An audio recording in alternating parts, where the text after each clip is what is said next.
Para meron kayong idea, ito yung itsura noon nitong estero o itong daanan ng tubig. Dito yan sa Pasay.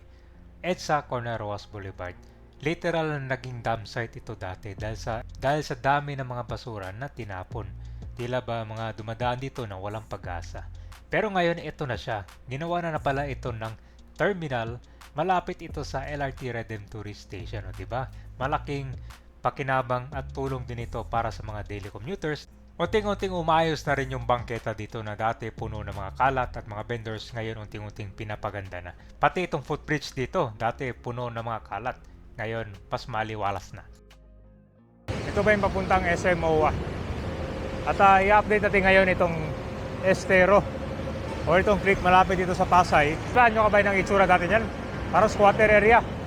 Imbaka ng mga basura pero ngayon inayos na pala. Dito yan, pakababa natin ang footbridge. Mayroon dyan, no?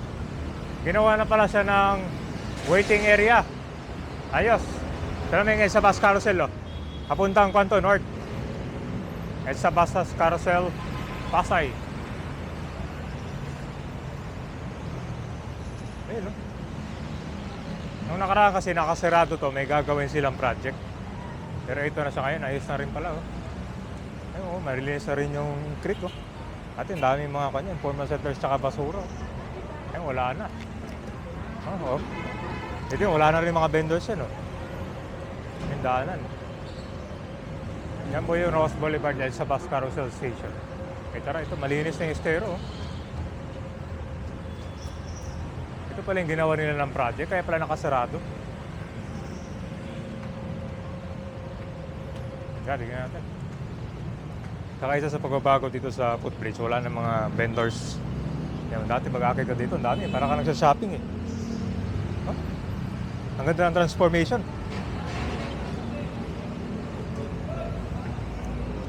Ito guys, oh. Squatter area no more. Dati nung nag-clearing pa ng MMDA yan, yung mga basura dyan nakasuksok sa gilid, nakatago. Yan, wala na, oh. Wow! Sarado ka pala.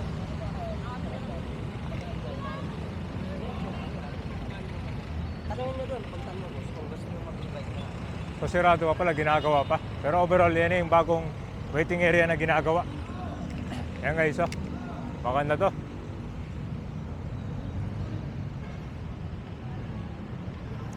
Yan. Dati, noong nasa clearing pa tayo guys, talagang lagi pinupuntahan to. Yung mga gamit dati nakatago eh. Ayun, malinis na.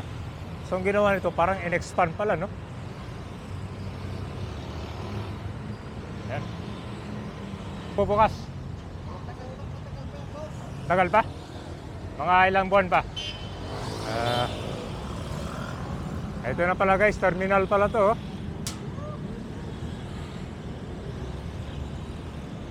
Yun, ganda. So malamang konto kasi ang mga dumadaan dito, mga kanyan, mga jeep, saka mga bus. Papuntang kanyan eh, Habitex na. So maganda guys, meron tayong abangan dito, oh.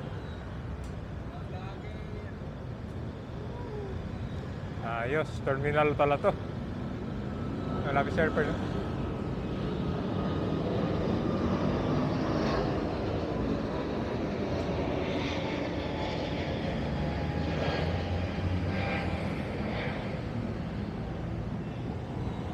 So maganda sa PW friendly, meron na siyang ramp dyan para mas maging madali, no?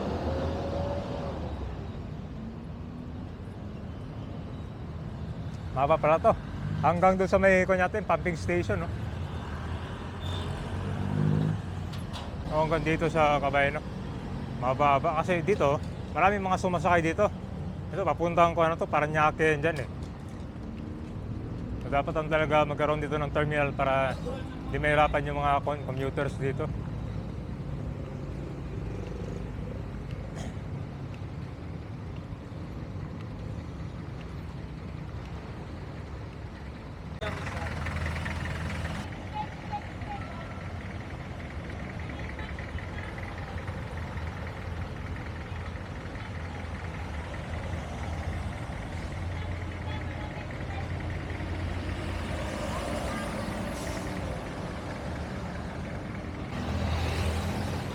Mababa, no?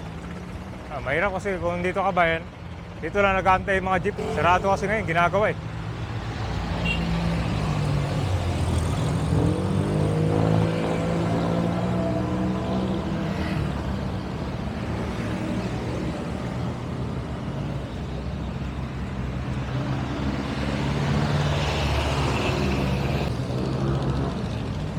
Ito yung bungad niya.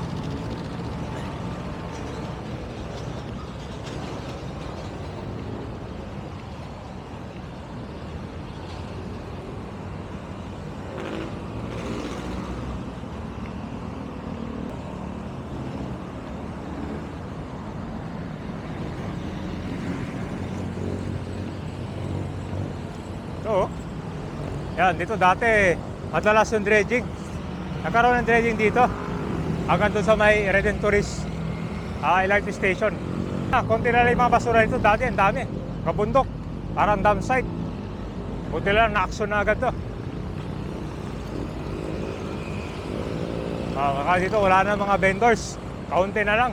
May talagang sumasakay dito malapit eh. Doon lang yung loading at saka unloading, oh. Sakay ng mga jeep.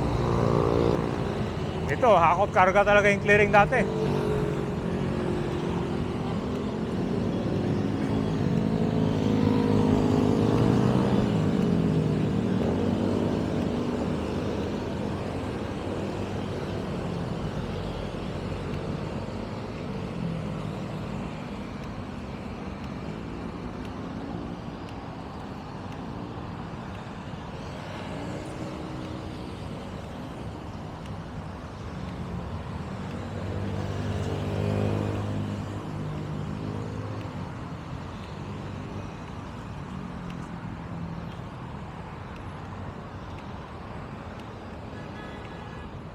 Parang inayos na rin yung steel sheet pile dyan, no? Ayos.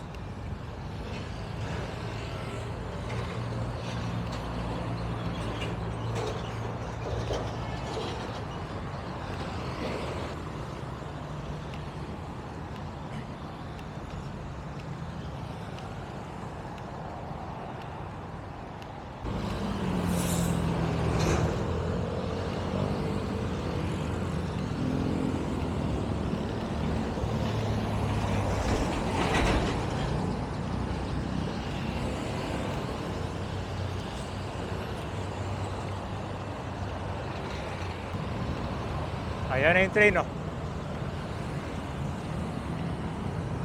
Puro talaga. Itong creek. Recto pakunay kasi itong kwan eh, sa Rojas Boulevard. Papuntang kwan eh, Manila Bay. Ang maganda dito, meron siyang, ang maganda dito guys, meron na siyang kwan, no? Yan assist para sa mga may dalang bike dito. Meron kasi kung tatawid mo yung bike ito nang bubuhatin mo, mahirap siya. Ito mas madali na ngayon.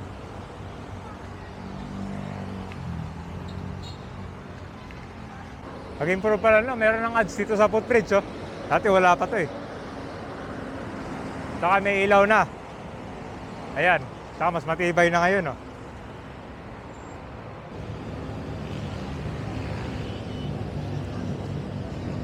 So ito ang baklaran ngayon.